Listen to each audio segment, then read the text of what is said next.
आज विश्व आदिवासी दिवस है। मैं देश के सभी आदिवासी भाई बहनों को क्रांतिकारी सलाम करता हूँ। आज देश की संहति, परंपरा और संस्कृति को आदिवासियों ने समय से जब इंसानियत शुरू हुई तब से इसको बनाया, सजाया और मानवता को प्रारंभ आदिवासी से हुआ। आज विश्व में जितने भी समूह हैं, जितने भी जाति और वर्ण के लोग हैं, ये सबकी उत्पत्ति वैज्ञानिक दृष्टिकोण से भी आप कहेंगे तो 80% लोगों की डीएनए का उत्पत्ति है वो आदिवासी से हुआ है। जंगल भरा हुआ था चारों ओर और उस जंगल का अधिकार और उस जंगल का लालन पालन और उससे जीविका केवल आदिवासी का ही हक था। जंगल का, संपदा का, भूमि का, जल जंगल जमीन का संपदा का अधिकार समूचे टोटल आदिवासियों के हाथ में था। लेकिन जब विकास होता गया, धीरे धीरे जैसे जैसे विकास आया, जल, जमीन और जंगल को आदिवासियों से छीना गया। उनको मेहमान की तरह, बाहर से आए हुए रिफ्यूजी की तरह उनको रखा गया। बाहर से आए हुए व्यक्ति उनको समझा गया। उनको जंगल का अधिकार मिला नहीं। ब्रिटिश राज ने पहले शुरू किया, फॉरेस्ट डिपार्टमेंट बना के आदिवासियों का हक छीना और वो चलता रहा। लेकिन 2006 में फॉरेस्ट राइट एक्ट भारत सरकार ने लाया, कांग्रेस सरकार ने लाया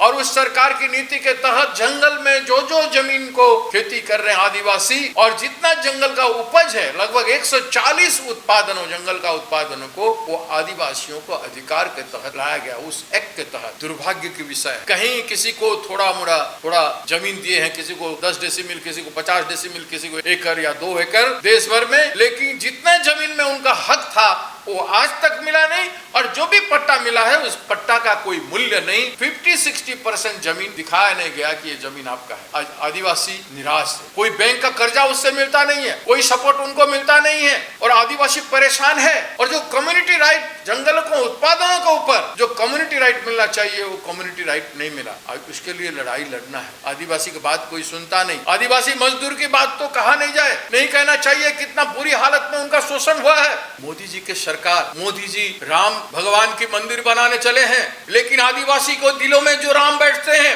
जो राम बसे हैं, जो 14 साल वनवास में आदिवासियों के बीच रहे और इनका जीवन के साथ वो खुद उनके जीवन की तरह जीने की प्रयास की। लेकिन आज की प्रधानमंत्री पत्थरों में और बड़ा भव्य मंदिर बना के अपना बाहवा लेना चाहते हैं। अगर एक एक आदिवासी इंसान के जीवन को बना देते तो राम को समझते। जो आदिवासी को नहीं समझा है वो राम को कैसे समझेंगे। लेकिन आज हमारे नेता राहुल गांधी जी आदिवासियों के साथ हमेशा हर समय उनके लड़ाई में साथ दिए हैं और आज तक उनके साथ हैं। आज भी उनका मैसेज आदिवासी का विश्व आदिवासी दिवस में आज लोगों को मिला है। मैं उनको स्वागत करता हूं, अभिनंदन करता हूं और उनका दिल जो आज गरीबों के लिए है उसको मैं सैल्यूट करता हूं। आज हम सभी जितने आदिवासी भाइयों को, नेताओं को, चाहे किसी भी पार्टी में हो, आज उनको सोचना है कि आदिवासी का वास्तव स्थिति क्या है और उसके लिए आगे क्या लड़ाई। बिना लड़ाई में ये भारत सरकार सुनेगा नहीं। आज लड़ना है, आदिवासियों को, अपना पूर्वजों को याद करना है, बिरसा मुंडा जी को और हर राज्यों में जो आदिवासी नेता लड़े हैं उनको याद